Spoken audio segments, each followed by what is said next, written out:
So as you know, we are in the 5th chapter, and in the last class we just completed verse number 24. So we are almost at the end of the 5th chapter.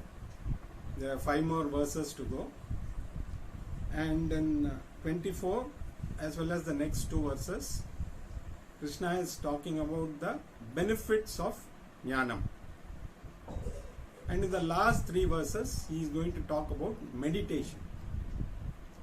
So we have completed verse number 24. We will start by reading verse number 24 once again. Yontah sukho nantara ramah tathanta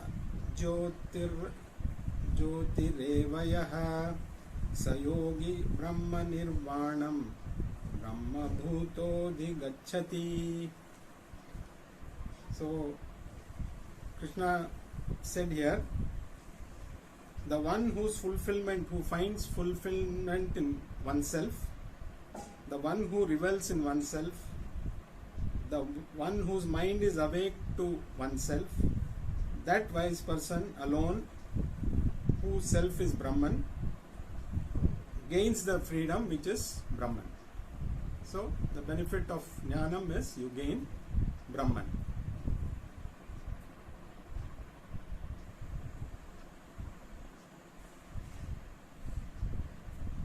Now let us move on to verse number 25. Labante brahma nirvanam rishaya shina kalmashaha chinna dvaidha yatatmanah sarvabhuta hiterataha.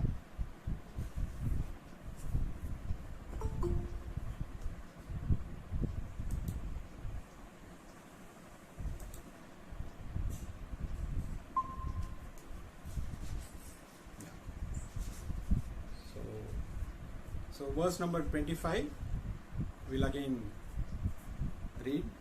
Labante brahma nirvanam rishaya shina kalmashaha chinna dvaidhaya tatmanah sarvabhuta hiterataha.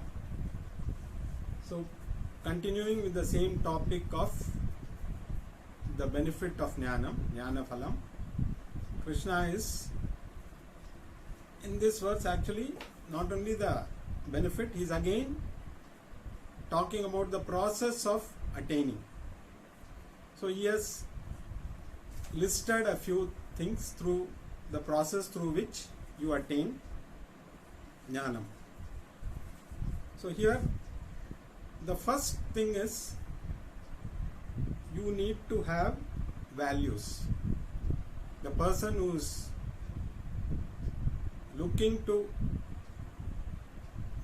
attain that freedom, so he has to have certain values in life. He should have an ethical life. So basic requirement for any human being, because without being an ethical person you cannot be a human being. So the basic thing is an ethical life, a life of values. And this person should also be interested in the welfare of others. It is not just for the self, it is also for the welfare of others. So the person who is aiming to gain moksha, first he should be interested in the welfare of others. He should empathize with others. It is not just leading a ethical life, it also should be empathical. So he should be sensitive to the pain and pleasure of others. So he should be able to happily share the happiness of others as well as share their pain. So without understanding the pain and happiness of others, one cannot become a jnani. Because ultimately the jnanam is saying understanding that everything is one and the same. So for that, first you should empathize with others. You should have that ability to understand the pain, because then only the mind expands. So unless you have empathy, the mind will not expand, and unless the mind expands, you will not have spiritual growth. So, and it starts with the family. So empathy doesn't mean that you first need to go out and empathize with others. So you start with the family, empathizing with your near and dear ones, understanding their pain and happiness, whether it be parents, husband, wife, children. So first it begins at home. We have to first learn to empathize with people near and dear to us, and slowly expand that to the society. So the more you empathize, the more you will be sensitive to everybody's feelings. And in yoga also, the first, we say the Ashtanga Yoga, the first step is called Ahimsa. So Ahimsa should be part of such a person's life. Ahimsa doesn't mean just physical, it also means physical, mental, verbal, all kinds of violence. So it is not just that you don't hit anybody or something. You can damage somebody through your words, you can torture somebody mentally. So Ahimsa is a very important part of one's physical, spiritual growth. So the first step towards attaining that knowledge is empathy. So one who doesn't have empathy has to develop that if he has to progress in a spiritual way. The next step is to be free from impurities, because an impure mind cannot gain knowledge. So first we need to free ourselves from all kinds of impurities, or you can say in Vedantic language, papam. So papam means anything that obstructs spiritual growth can be termed as papam. Because the desire for spiritual growth is punyam. So if you look at it broadly, anything that obstructs our spiritual path is a papam. It is an impurity which restricts us from growing further. So desire for a spiritual growth is also a punyam, because it doesn't happen to everybody. So you need God's grace for that.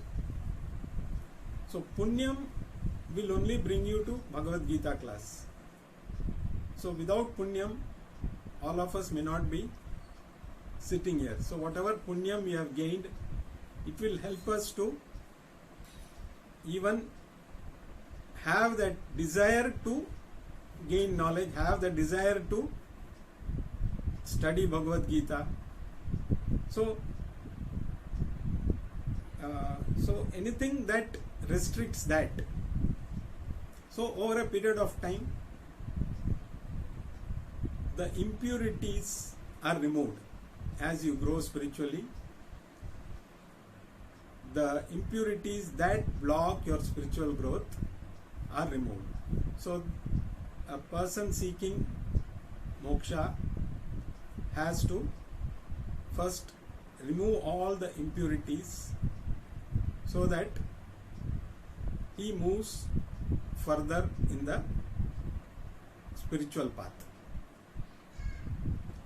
The third is working for spiritual growth. Because first of all you need God's grace to have this desire, because God's grace is a must for us to aspire for spiritual growth. So without God's grace, even attending a Bhagavad Gita class may not be possible. But God's grace alone will not be able to, will not give you spiritual growth. For that one has to work. Like some people now if you watch IPL, there is a young boy who is making a lot of news, Vaibhav Suryavanshi. Definitely he has got God's grace. He has got the talent. But what we see is only the finished product. The kind of hard work he has done in the last, maybe he started at the age of very early, because now they say he is only 15. So he must have started working. So what you see is towards the end of that process.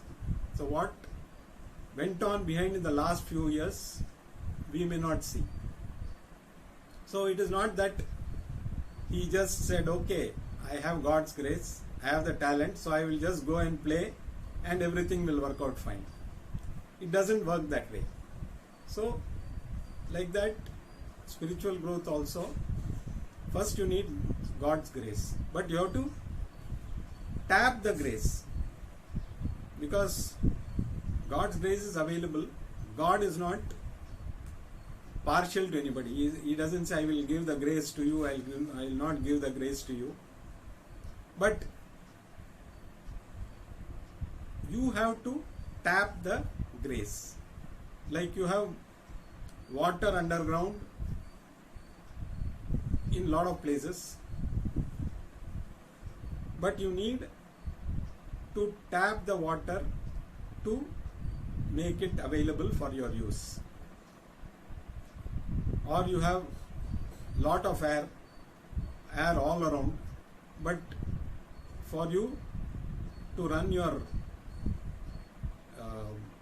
automobile or even a cycle, you need to tap that air and fill it in your tires. So you cannot say, okay, air is there everywhere, so I will run with the tires as they are. It is not possible. So same thing is applicable to God's grace also. We need to tap the grace of God for us to progress spiritually. Because if you say God will do everything, I'll just sit back, you are just being fatalistic. So one has to work for spiritual growth. For that one has to do a continuous process, finding a right teacher, studying the Upanishads or all the Shastras in a systematic manner over a period of time, over a length of time, because nothing happens overnight. So it takes lot of effort to attain that spiritual growth. So a continuous work or continuous effort is required to move towards the ultimate goal. So this is also very important for somebody who is seeking that ultimate goal called moksha. And then all this leads to what? So Krishna says you become a rishi. Now here rishi doesn't mean somebody with a white beard, lot of matted locks and all that. So our imagination of a rishi is always with a white beard, because that is how they are portrayed in our scriptures.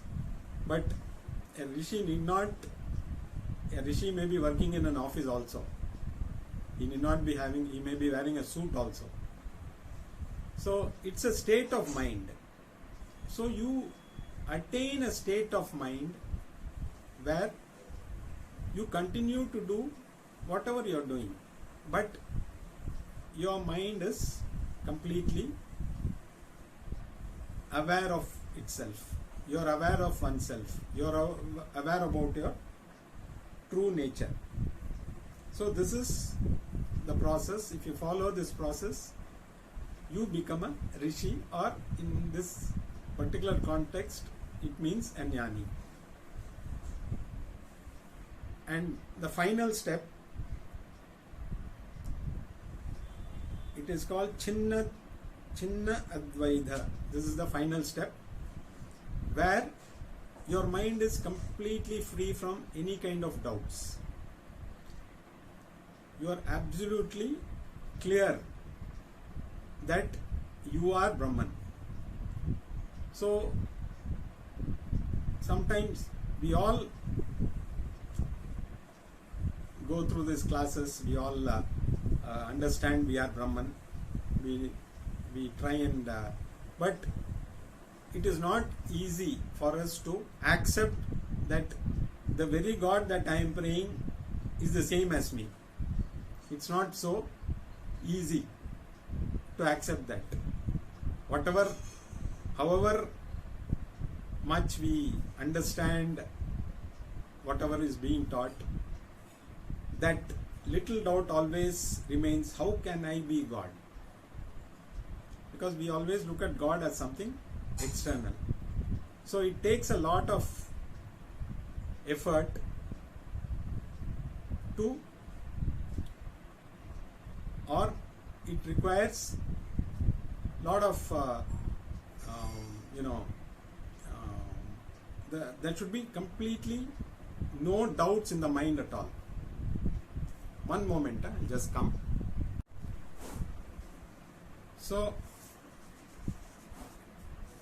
your mind becomes completely free from any kind of doubts. So completely doubtless mind. There's not a single little bit of doubt in your mind that you are Brahman. You can take the example of Prahlada.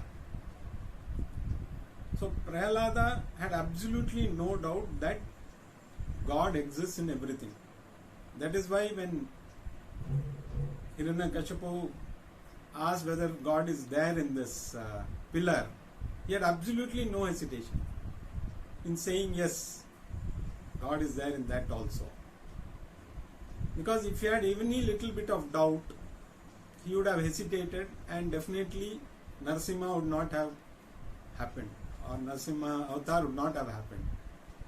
It all happened because of complete removal of any doubts. So ultimately you become a jnani, and once all your doubts are completely eliminated, you attain Brahman, or you realize that it is not that you attain something or you reach that goal, or it is not a event. You suddenly discover that, or not suddenly, in the process you discover that you are that very Brahman. It's only a realization that you are that Brahman, that you are the very thing that you are looking for. So it is not that attainment means you reach somewhere or you merge into Brahman. So all these terms are used, but what it means is you reach up. Your mind is so clear that you are able to see that there is no difference between you and Brahman. So this is the ultimate, in that process, this is what happens ultimately. So Jnanam finally leads you to, so if you follow this process, definitely at some point, either in this life or in any of the coming lives, if this process continues, a person is bound to get moksha. But it is not easy. The effort has to be continuous. The effort is more towards purifying the mind, removing all doubts from the mind, rather than effort in gaining knowledge is there, but to gain knowledge one doesn't require too much effort. To make that knowledge available at any point, which requires cleansing of the mind, purifying the mind, and making a doubtless mind, it takes a lot of effort, and that is what ultimately leads you to that goal of Aham Brahmasmi, the realization that you are that very thing that you are searching for. Now let us move on to verse number 26. Kama krodha viyuktanam yatinam yata chetasam abhito brahman nirvanam vartate viditatmanam.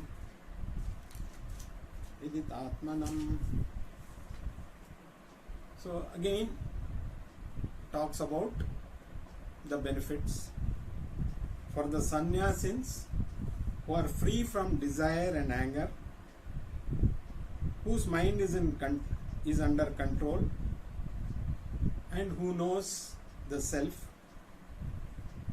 There is liberation here and hereafter. So again, continuing from the last verse, Krishna is again talking about the different stages also to attain. So first is being free from anger and desire. So that is the first step. Kama krodha viyukta. That means you are free from kama and krodha, desire and anger. So it is understanding the basic principle that happiness is not dependent on what I have, but what I am.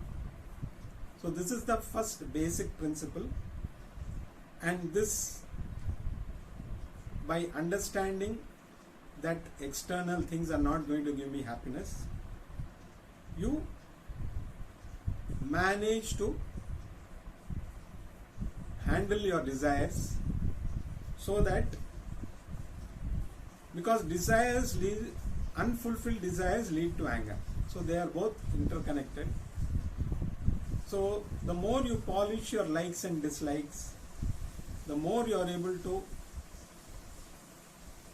manage your desires.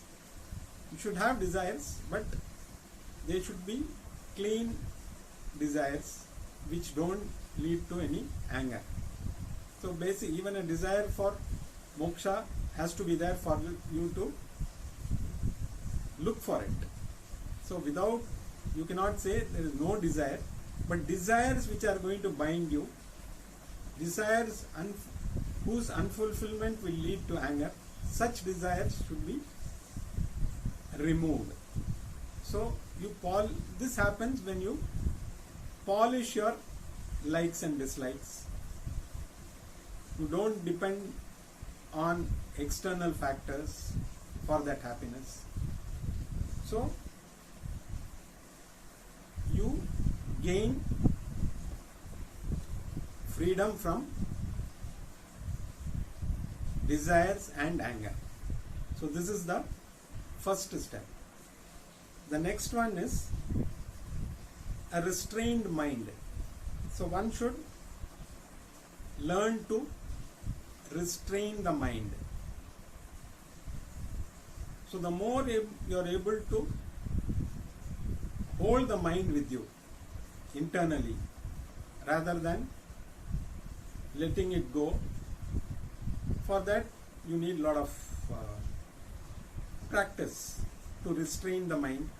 The mind has to go out, but restraining it so that it is available to you more time is a must. So this is the second step. And what happens? Again, you become in the last verse it was mentioned as Rishi, here it is mentioned as Yati. You become a Yati. So basically the word Yati means a sannyasi. So people can ask, oh, so I need to become a sannyasi to move forward. Here, sannyasi doesn't mean the one who wears ochre robes or one who, is away from all the work. A sannyasi here means whose priority is spirituality. So whatever you are doing, so karma yoga, all those things come into the picture. So whatever you are doing, you at the back of the mind, spirituality is priority. Like when you are singing, the shruti behind is very important for you to make good music. Similarly, spirituality should be like the shruti behind, and whatever you do, if you have that at the back of the mind, you are a sannyasi. You don't have to give up everything. You can continue to be in your normal whatever life you are leading, but your attitude should be that of a sannyasi. So you become a yati, and then you became a viditatmanaha. That means the one who becomes one who knows the Atma.